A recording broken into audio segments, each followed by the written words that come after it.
Hi, how you guys doing today? I hope you're doing well. We are on 4th Avenue in Huntington, West Virginia, in front of the historic Keith Albee Theater. I've been trying to come down for several weeks to film, but it continues to snow here in West Virginia, and I've been trapped in the house. So today it's a balmy 30 degrees, sunshine, so I thought I'd come down and give it a try. The theater was built in 1928 and was the second largest theater in the U.S. at that time. It was definitely one of the most lavish motion picture theaters ever built. It had 3,000 seats, supposedly only second to the Roxy in New York. It featured an elaborate interior with golden stage curtains, a ceiling studded with stars and clouds, a grand gold balconies, carvings that still remain in there today.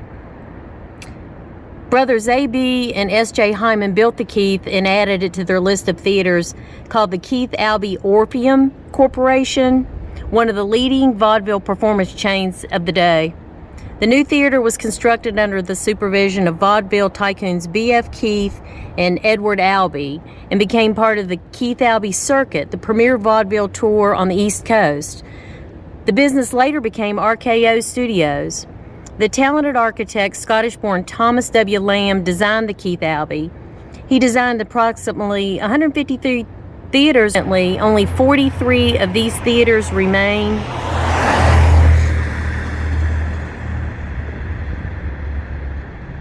"71 have been demolished. Keith Albee oversaw the construction of two other Lamb-designed theaters at the same time as the Keith. The Stanley Theater in New York has been completely renovated and hosts a myriad of different performances, but the Keith in Flushing, New York sits barren and gutted, awaiting on demolition. The Keith exemplifies the opulence and grandeur of the 1920s with a Mexican Baroque design style. Intricate plasterwork, chandeliers, balconies create an atmosphere of sophistication, along with cosmetic rooms, smoking rooms, fireplaces for men and women in the restrooms that adjoin the main lobby. The Keith cost $2 million in that day to build and dubbed a temple of amusement by the Huntington newspaper, the Herald-Dispatch. The opening day performance on May 8, 1928 featured a performer named Ray Samuels. She was nicknamed the Blue Streak of Vaudeville for her versatile acting ability, and the theater survived the Great Ohio River Flood of 1937. The Keith Albee was equipped with a Wurlitzer organ to accompany the performances in motion pictures. It was capable of creating almost any sound effect needed for the silent films of that era. The original organ was removed and sold in the 50s after live music had lost some of its appeal. As a result, a significant effort by Huntington native Robert Edmonds and his Huntington Theater Organ Project, a 1927 Wurlitzer organ was purchased and reinstalled in the Keith Albee in 2001. The Marshall Artist Series was formed in 1936 and moved to the Keith Albee in 1939. It contributed to bring a wide variety of Keith, including film festivals, Broadway shows, orchestras, and comedians. It's a nonprofit organization based at Marshall University here in Huntington. In celebration of the 50th anniversary, it featured a recreation of a vaudeville show starring famed singer Rudy Valley. As vaudeville suffered a major decline in the 1930s, it began to run movies. By the 1970s, the grand movie houses were being torn down to make way for larger cinemas. However, the citizens of Huntington chose to save the theater from closure and the wrecking ball. The Hyman family decided to convert the Grand Theater into 3 separate theaters. The 4th theater was later added in a former retail space. In 1986, the Keith Albee was placed on the Register of Historic Places in conjunction with several blocks of the Huntington downtown area, which includes the Pritchard Hotel and the Frederick Hotel that I just filmed several weeks ago.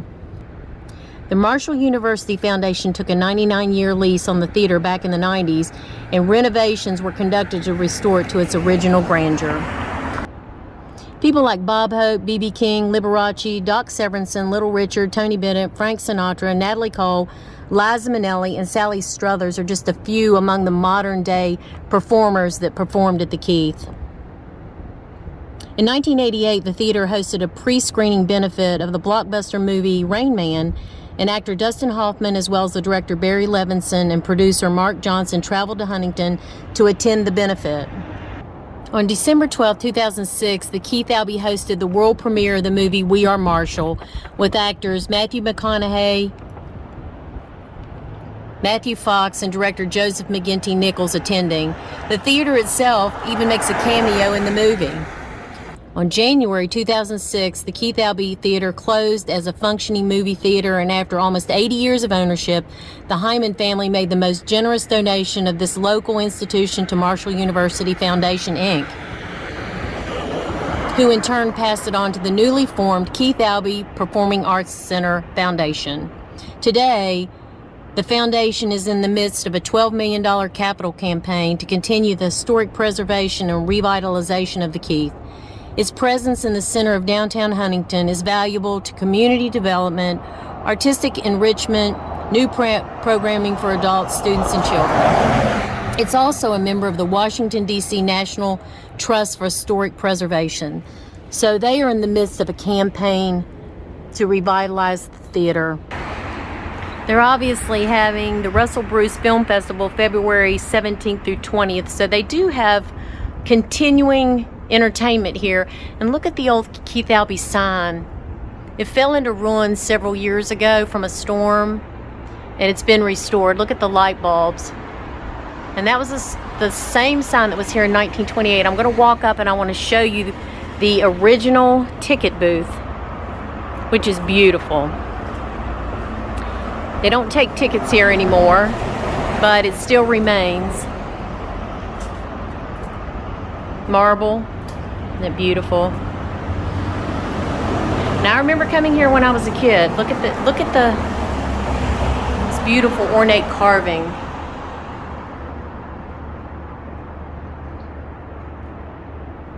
Original marble on the walls. These are the original doors.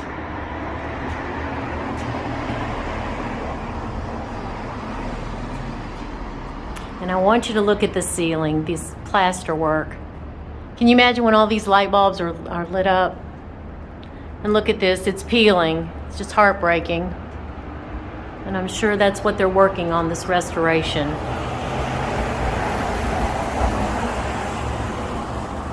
Remember coming here as a kid and buying tickets.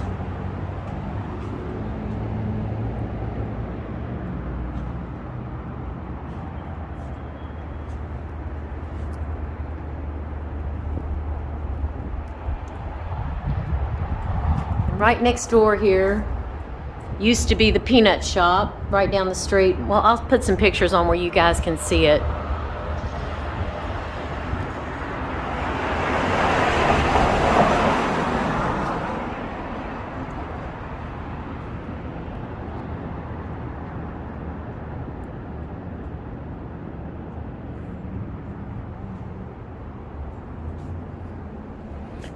Look at the front.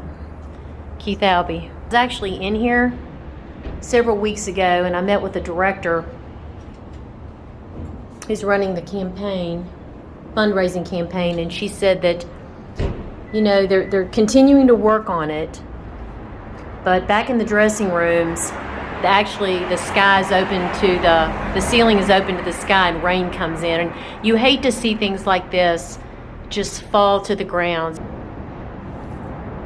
If any of you all would be interested in helping, any of you local folks, or that you just love old theaters, you can get online. They have a Facebook page, so maybe we can help keep this place from falling to the ground. Just remember, this has been here since 1928, and just absolutely phenomenal. They can't or don't make things like this anymore. You just couldn't afford to build a theater like this any longer. It's just so pretty.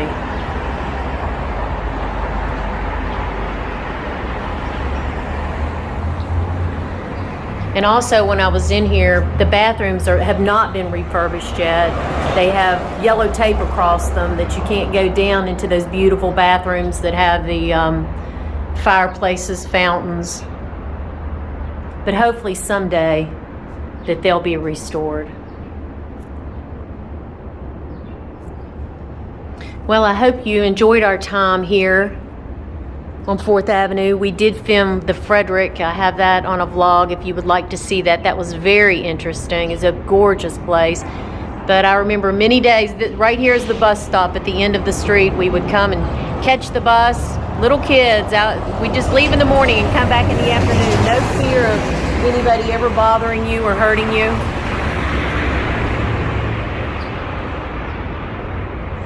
But I hope you've enjoyed our time today. And as always, God loves you. God bless you. Until I see you again. Bye.